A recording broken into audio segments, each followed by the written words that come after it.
پیاوێک هەڵکەوتەی گوند و حوجرە و مزگەوتەکان بوو بێت و هەر لە سەرەتای پێگەشتنی دژی ستەم و ستەمکاری وەسابێتەوە و خەڵکی فێری حەقوتن کردبێت، نە خەڵک و نەمێژوش هەرگیز فەرامۆشی ناکەن.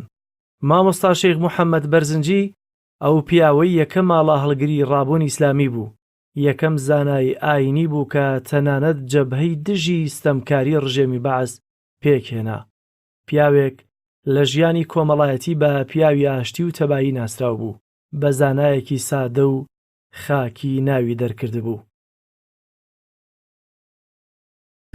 جەنابی مامۆستا زانایەکی بەناوبانگی کورد بوو، شخصیاتێکی گەورەی هەبوو و ئەم مامۆستایە ژیانی خۆی هەمیشە تەرخان کردبوو لە پێناوی مسڵماناندا.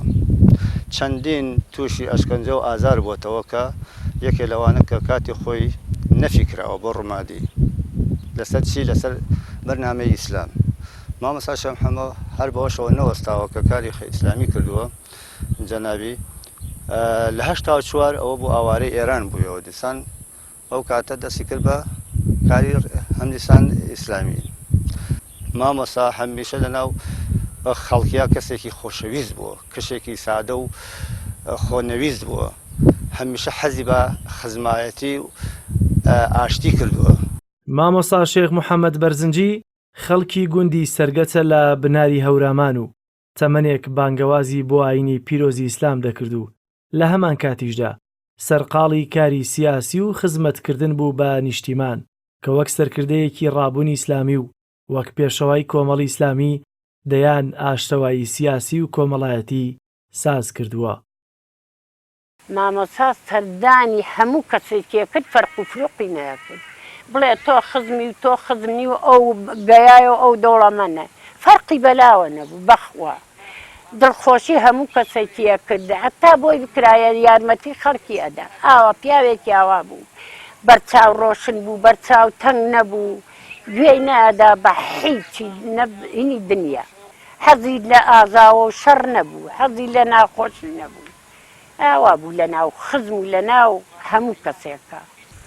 کاتێک لە بەغا گەڕایەوە هاتەوە بۆ من دەوری سێ ساق و شانیوانە، من لە خزمەتیا بووم. تر لەو سەردەمەوە من لە ساڵەکانی 1970 ئیتر من لەگەڵ مامۆستا شێخ محەممەد دایمی هاتوو چۆمان هەبوو، هاتوو چوون بۆ ماڵێن، ئەو هاتوو بۆ ماڵی ئێمە.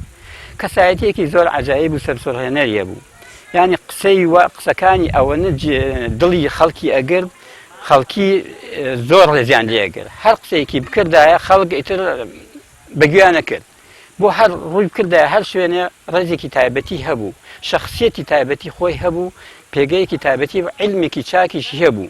لە سڵحە لە هەموو بوارەکانە نوکتەشتیشی هەبوو، حتا زۆر جار کە عینەکانی کرد بە خۆشیەوە، بە سەعوبەتەوە، بە گێڕانەوەی نوکتەوە، بە گێڕانەوەی حەدیثەوە، بە گێڕانەوە ئەو شتانەوە. ئەو بۆ هەر سڵحێ بچوایە ئیتر کەسی کە قسەی ناکرد تا ئەو قسەی کردایە، نەک لەگەڵ خزمانە. حتا لەم دوایشە کە ئەم دوایش کە ئەم شتانەکە قەوما لەبینی حیزبەکانە زۆر جار ئاشتەوایی ئەگەڕا سڵحیە کرد لە بینی حیزبەکانیشە ئەچوو بۆ لای من دوسێ جار خۆم چوم لەگەڵی، حتا بۆ هەولێر جارە چون بۆ سڵحی بینی پارتی و یەکێتی بوو، من لەگەڵیا لە خزمەتیا بووم کە چون بۆ لای کاک مەسعود و چون بۆ لای مام جەلال و مام جەلال هات بۆ بارەگای مەڵبەندی هەولێری زوتنەوەی ئیسلامی ئەو سەردەمە منیش لەگەڵا بوو کە بۆ سڵح و ئاشتەوایی چوون. یەک دوو جار من لەگەڵیا بووم، مام جەلال هاتوو بۆ ماڵی ئەم، چوو بۆ ماڵی مام جەلال، لە خزمەتیا بووم و هەر کەسێکی بدایە، هەر کەسێ مامۆستا شێخ محەممەد بدایە هەر لە خۆیەوە سەرسام ئەبوو بە هەیکەل و بە قسەکردنی. هەر قسەیەکی دەمی بکردایەتەوە ئێتر خەڵکەکە زۆریان پێخۆشە بوو، ئاوا شخصیەتێکی عەجایبی هەبوو. لە دوایی وەفاتی تەرمی مامۆستای ڕەحمەتی برایەوە بۆ زێدی لەدایکبوونی خۆی و لە گوندی سەرگەت بە خاک سپێررا. ئێستاشی لەگەڵ بێت لە دوای 5 ساڵ لە وەفاتی خزم و ناسراوانی مامۆستا باسییان هەر باسی حەکیمی و لێزانی و بەسۆزی و سادەیی و بیرەوەریە خۆش و ترشەکانی مامۆستا شێخ موحەممەد بەرزنجیە. وەک سەرگەتیەکان دەڵێن زۆر جاریش دەچنە سەر گڵکۆی و یادێک لەو زانایە دەکەنەوە کە هەرگیز لە یادی ناکەن. لە ڕابردوودا ئەوە لادێ و گوند و بە تایبەتی حوجرە و مزگەوتەکان بوون کە کەڵە پیاوێکی ئاینی وەکو مامۆستا شێخ موحەممەد بەرزنجیان بەرهەم دێنا کە ئێستا کۆمەڵگە لە فەراخی ئەوانەدا دەژیت. خزمەتەکانی ئەم جۆرە کەڵە پیاوانە هێندە زۆرە کە ئێستاشی لەگەڵدا بێت نەک ئێمە تەنانەت نەوەکانی داهاتووش هەر قەرزاری ئەو کەڵە پیاوانەین.